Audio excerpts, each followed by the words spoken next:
everyone. Welcome to the Dreamcatcher podcast, a place where your dreams can find a voice. The chakras are part of a belief system from ancient India that refer to energy centers in the body. If you're feeling a little off, chances are that one or more of your chakras are blocked and you need to balance them. Let's take a closer look at chakras and how they work with my guest, Shai Tubali. Shai is an internationally renowned author, speaker, and innovator in the field of personal development. Shai's approach weaves together a tapestry of thoughts and tradition from psychology, philosophy, medicine, yogic traditions, Eastern thought, and practices the most advanced scientific research. His vision is made manifest in the Human Greatness Center located in Berlin, Germany, where all aspects of his system are made available to anyone who wishes to partake.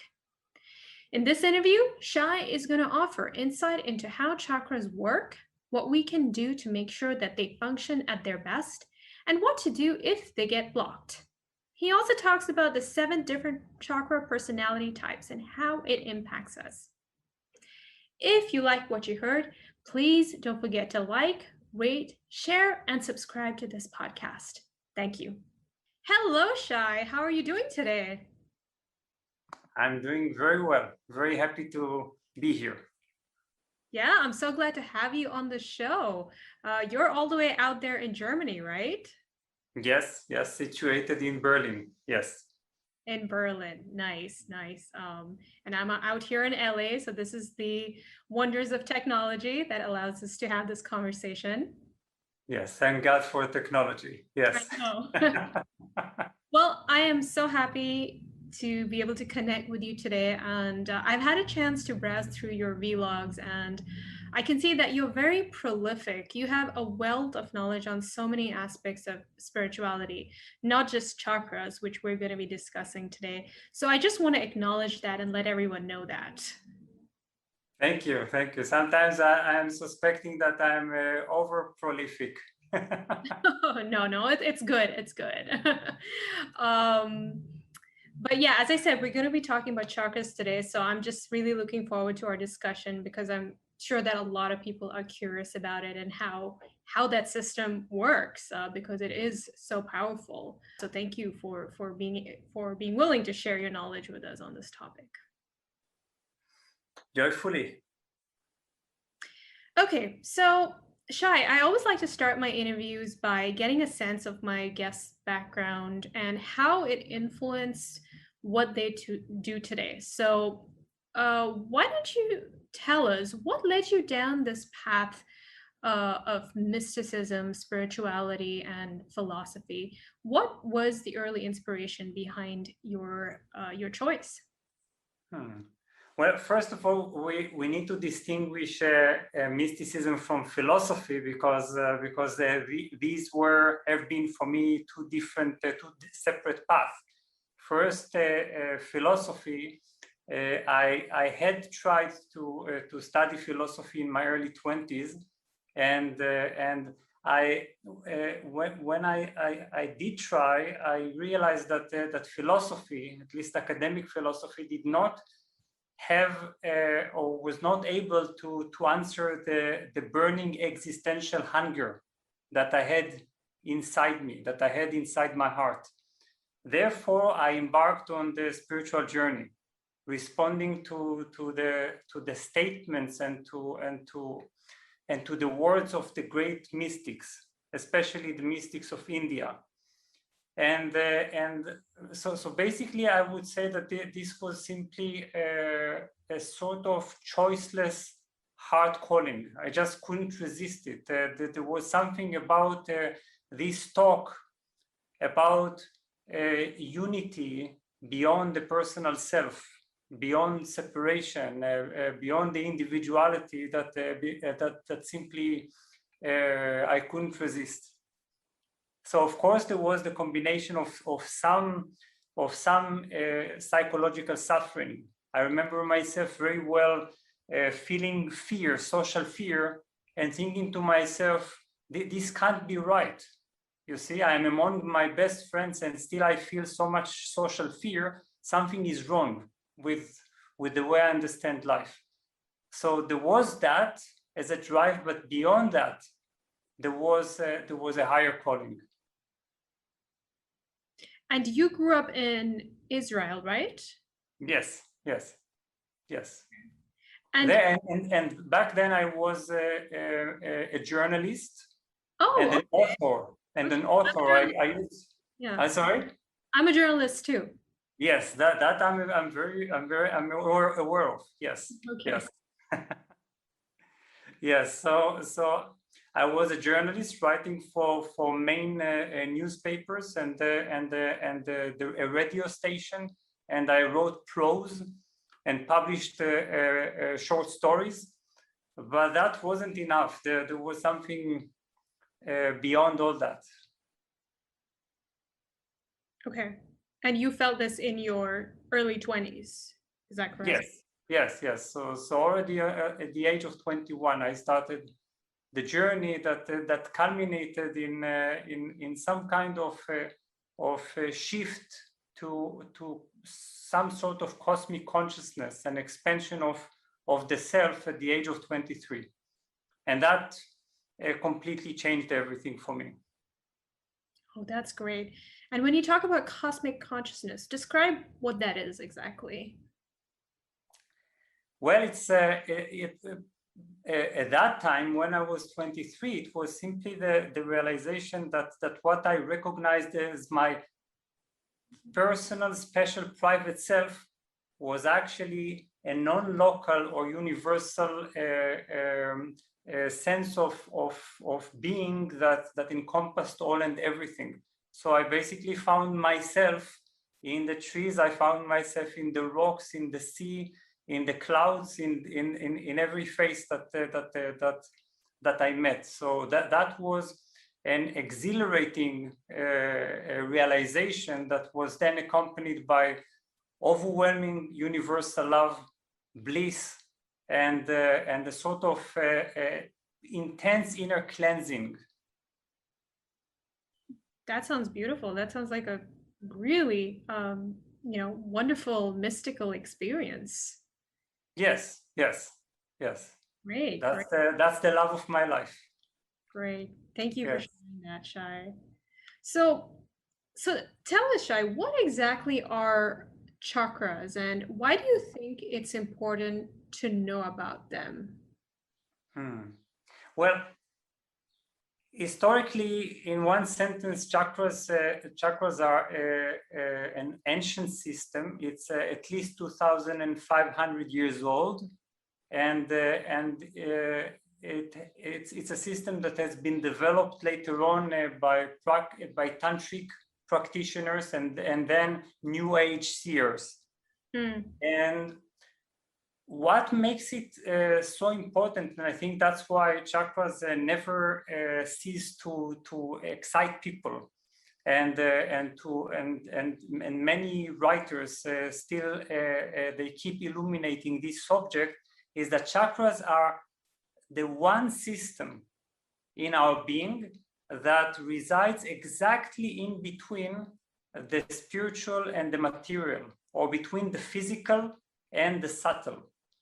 You see, this makes it the most accessible system in a way that we don't need to have some kind of fantastic visions in order to perceive something completely otherworldly. We don't need to imagine anything. We have them inside our body. They are as physical as they are spiritual, you see? So this makes chakras my own daily experience, but actually, in reality, everyone's daily experience. Everyone experiences a broken heart. Everyone experiences a lump in the throat. Everyone experiences butterflies in the stomach, and everyone experiences shaky legs when there is fear or anxiety. So we all have the experience of the expression of chakras. This makes it something that is undeniable. we can communicate with it directly. And actually, there is one thing that I always recommend people to try, and this is what I call becoming a chakra whisperer.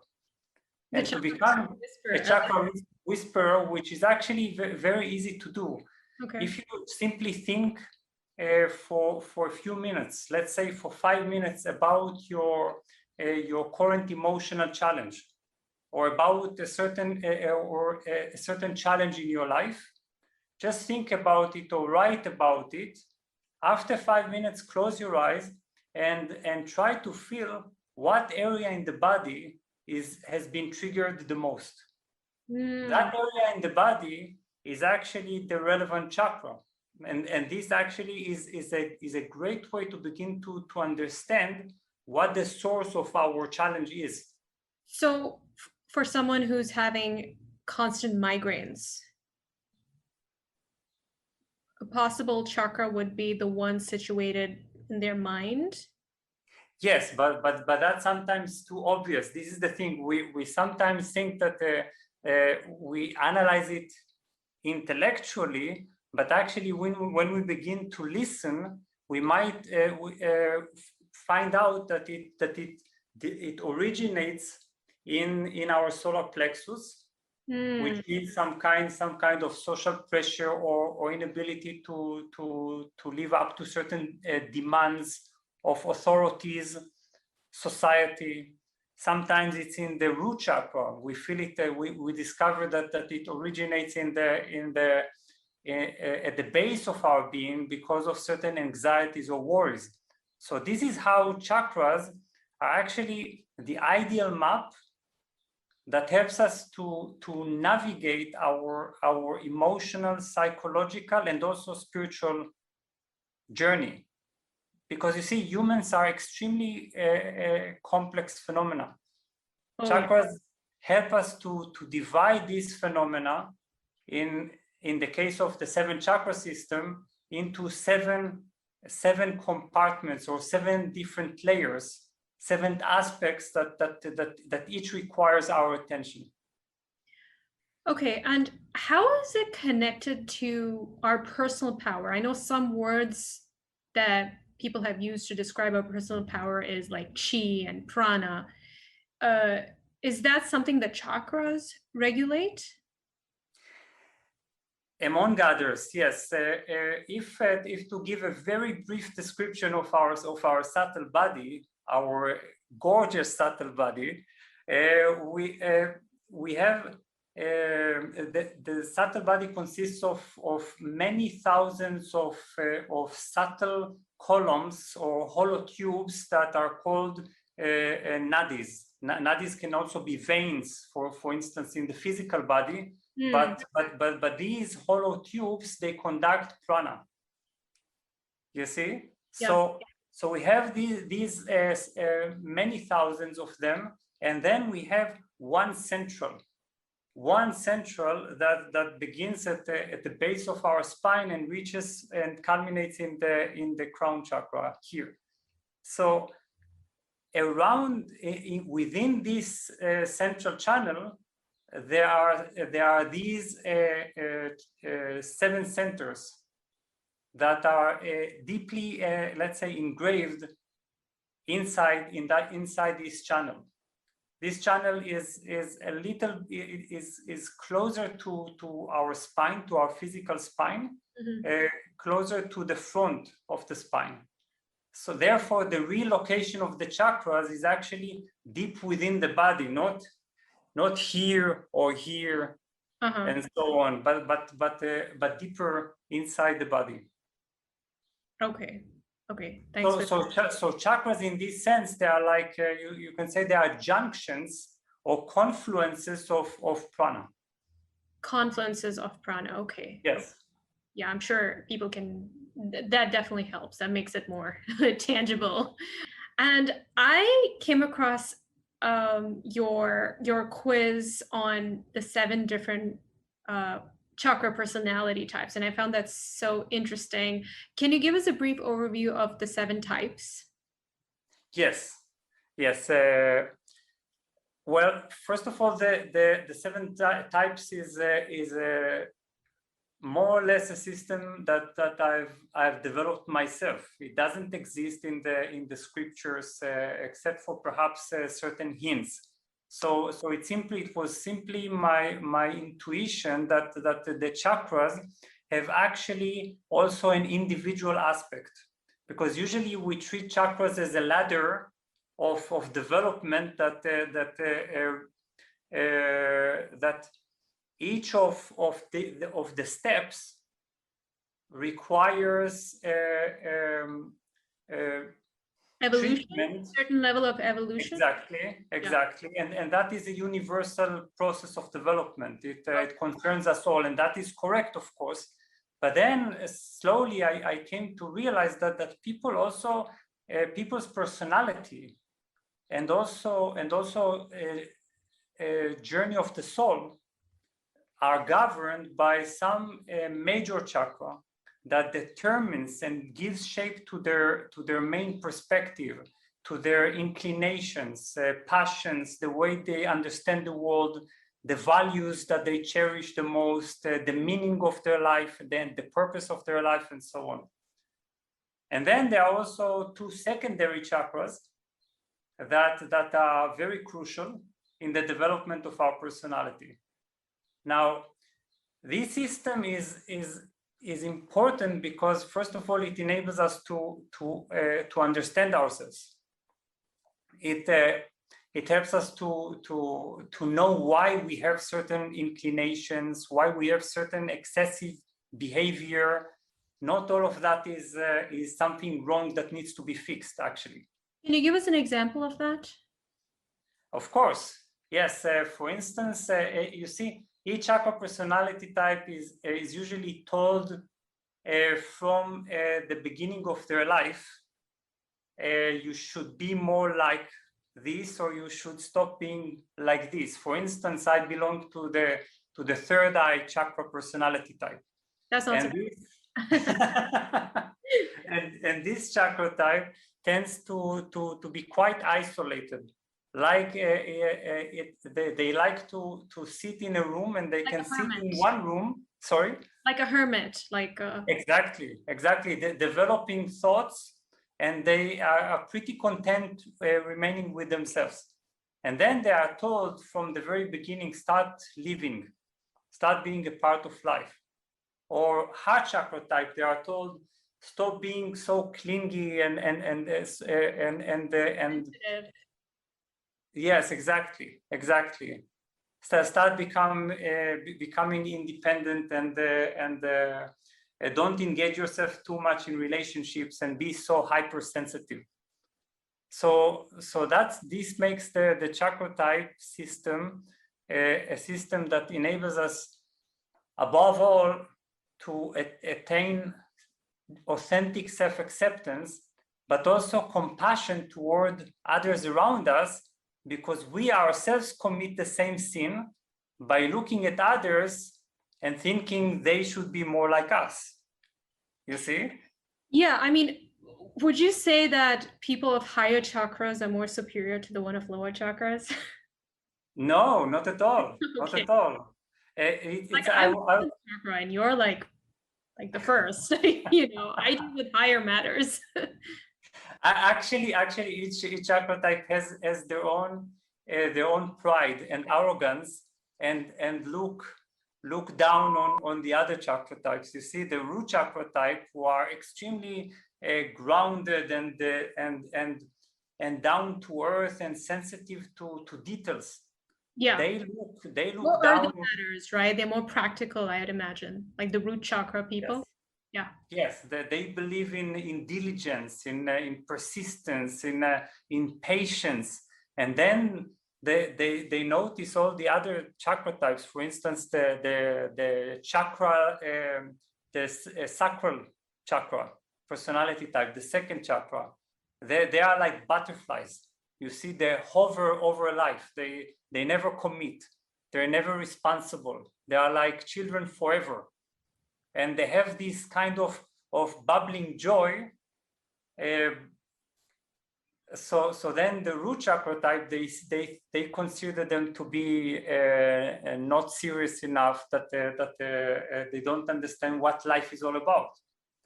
But the sacral chakra type, they teach us something amazing about living in the moment, cherishing nature, being able to develop sensitivity to beauty. So this is why it is a system of compassion and and collective understanding. Yeah. Yeah, I think this will be such a great tool for people to gain more self-awareness and, as you said, gain compassion towards those who have different chakra personality types. Where can they take the quiz? Where can they take the quiz? Yes. It's on my website. It's called the 7wisdoms.org. Okay, I will list that in the description. The 7. Yes. Okay. Yes. Great, because everyone's like, oh, I want to find out what my chakra personality type is, because it sounds really interesting. Okay, so I know you briefly mentioned that having some physical symptoms are a sign that your chakras might be out of balance. So if that is the situation, what are some steps that we can take to regain our balance and to balance our chakras? Well, there are different possibilities, and of course there are the most immediate steps, and there are the more lasting changes that we should make, because first of all, it's really important to understand that chakras are, when we talk about chakra imbalance, because chakras are in between all the worlds, all the different layers of our being, this means that there is no type of imbalance that is not related to an expression of chakra imbalance, and the other way around. So therefore there are emotional imbalances, and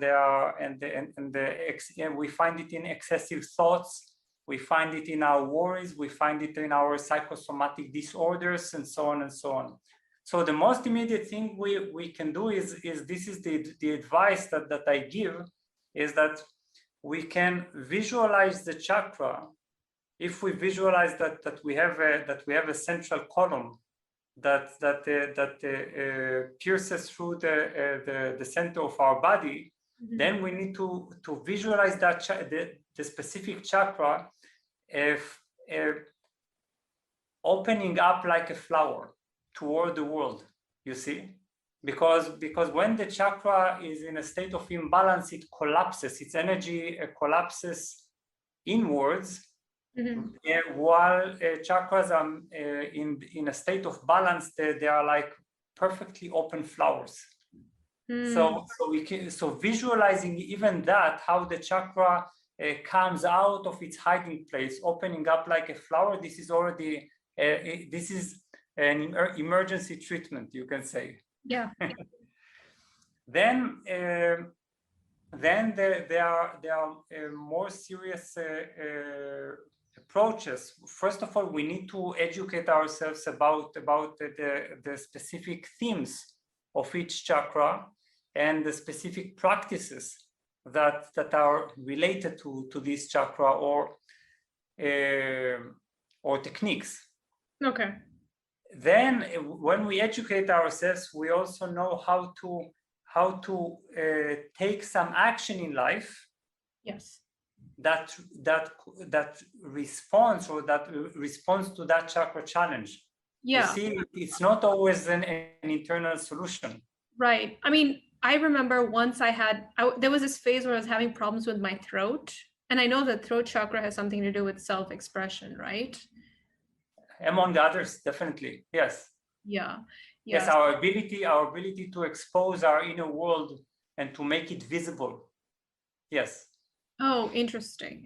So by knowing that, I could kind of do certain things to treat that blockage. What would be some of the things that I could do, I could have done if I knew? Well, of course, it depends how deep it goes, because I mean, I had laryngitis for a while, so yeah, it was pretty intense. Yes. So again, the spectrum of activity is tremendous. You see. So there could be, for instance, an internal work like a form of therapy. Then there could be actions like associative writing. Associative writing, because this helps us to clear out everything that is stuck without control. Associative writing is writing simply without control, without punctuation, just letting it come out. Then there are all kinds of vocal meditations, sound therapy, that helps us to clear out all kinds of blockages. Okay. And then there are actions in the world, because sometimes we need to simply dare to express ourselves and to take the risk of being offended or criticized. This is also a part of the throat chakra challenge. You see, to actually practice this in real life, and otherwise it always remains as a sort of an internal process, and that in the case of the throat chakra is self-defeating. You see? Very interesting. So similarly for the other chakras, there are certain things that you can do to kind of boost its power and to really address the deeper the deeper issues that are causing those symptoms, right? Exactly. I've just published a book 2 weeks ago that has appeared in the US right now, and it's called 7-Day Chakras. Okay. 7-Day Chakras, and it's all about dividing the week, the 7 days week, into 7 days of chakras. You see, so each day is dedicated to a specific chakra. In a consecutive order, and therefore it includes a tremendous amount of practices from the most internal and the most immediate to activities and actions in life. So there is plenty that we can do. Right.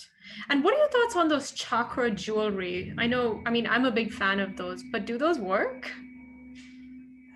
Well, it's questionable. I think it's first of all, it's always nice to wear, but I mean, they're so pretty with all the 7 colors, and they just look nice. Yes, so I think sometimes stones can help us redirect our energy. That there is no doubt. We should never neglect to understand that unless we respond consciously to the chakra lesson, to the themes of the chakras, any change that we may experience will not be lasting. You see, we are able to accomplish an irreversible balance in a chakra only if we've responded fully to its life lesson. Okay. We need to think of a chakra as a sort of a master of a certain dimension of life. And we need to work with this master and to be guided by this master. And sometimes the challenges are very uncomfortable. Right. So you have to do that, the inner work, and your chakras can be a guide as to where exactly where you need to direct your attention. Exactly, and it's actually so easy because it's so physical. You see, there's no. Well, what I love about chakras is that they bypass our intellectual window display. You see, they simply bypass all our stories, and they tell us the real stories. Therefore, we need to develop a sensitive ear to these physical messages. Right. Yeah, and I think that's a lot of people need that, because most people live in their heads, and we are taught to be more rational and to trust the mind. So to have that sort of intuitive kind of awareness would really help in our growth. That's so accurate. Yes, our body never lies, you see. Our body never lies. Exactly. Yes. So my last question to you, Shai, is how can we use our chakras to, I mean, I think you already sort of touched on this, but how can we use it to really accelerate our growth and just become better in every way possible? Do you recommend any practices that we can do? Well, first of all, I would say the most important insight is that our three lower chakras are essential for the transformation of our being, for actually enabling our being to transform in a lasting way. Mm-hmm. Our three lower chakras, they are responsible for our ability to stop relying on the world for the most basic emotions and feelings. Such as what? For instance, the root chakra, when it's unbalanced, it develops a dependency on the world for the experience of stability. You see, and then what we are trying to do through our unbalanced root chakra is we try to stop life from happening. We try to stop changes from happening. This is because we are trying to make our external life so stable that nothing ever moves, you see? Mm-hmm. Nothing ever happens. And that's because of fear. But when we begin to develop our root chakra, we finally experience that we can feel at home within ourselves, that we have our own inner stability. So if we don't have this inner stability and inner joy in the second chakra and inner power in the solar plexus chakra, the third chakra, we will actually find it extremely difficult to transform along the way. You see? Mm-hmm. Therefore, it's the most important to start there, to start below, in order to create a foundation. It's like making sure that the roots are solid, so that we can actually spread our branches and face the sky. You see, very often we simply jump to the higher chakras, trying to develop all kinds of clairvoyance and exciting capacities. But if the foundation of the building of our being is fragile, sooner or later we will experience that we have returned to the very beginning of our development. And this is quite frustrating. So this is my advice. So when you're talking about feeling rooted, it's not about your financial wellness, because there are some people who don't need a lot of money and still feel rooted. You know, they can live a very simple life. A lot of sages, they live on very little, but they meditate all day, and they really push to reach those higher level of consciousness through their daily practice. So when you're talking about feeling rooted, is it more of a sensation? I love your comment, because in our materialistic society, we sometimes tend to interpret the root chakra as having enough money, having all our needs taken care of, and so on. But as you say, the great mystics, they show us otherwise. Why? Because they have transformed the root chakra from the need for external stability to a state of blissful internal stability, so that they don't rely on changes. Because even if we have a lot of money, this could change, this might change, something might happen. We might even experience, unfortunately, a horrible disease, and then our entire world collapses, or divorce. Therefore, if we don't have ourselves in the deeper sense, and having ourselves in terms of chakras, it means having our three lower chakras independent from the world. If we don't have ourselves, we will always live in fear, we will always live in worry, and we will always be hungry for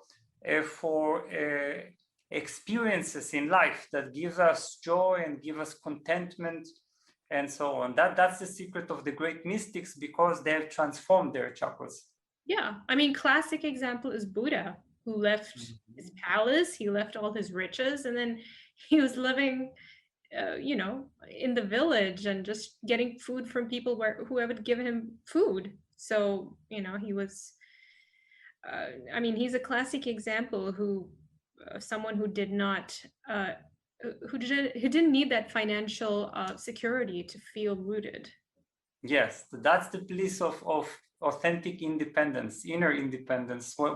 And that's actually the final transformation of all the 7 chakras. It's the shift from dependency to independency. Yeah, and that comes from a sense of self, that inner power. Honestly, I don't think that until we've developed seriously our chakras to the degree of balance, to a certain degree, we don't have a self yet. You see, because we don't have this independent existence that has been developed fully from within. Right. And the sense of self actually begins in the solar plexus chakra, because the most important feeling that we need to possess is the sense of true inner power, the feeling that our power, our sense of strength doesn't increase when life is good to us and diminish when life is so-called against us. So you're like strong and you're steady no matter what happens in your experience. Exactly. In the metaphorical world of the chakras, the solar plexus chakra is likened to a big yellow sun. You see that is radiating, and that is a source of its own energy.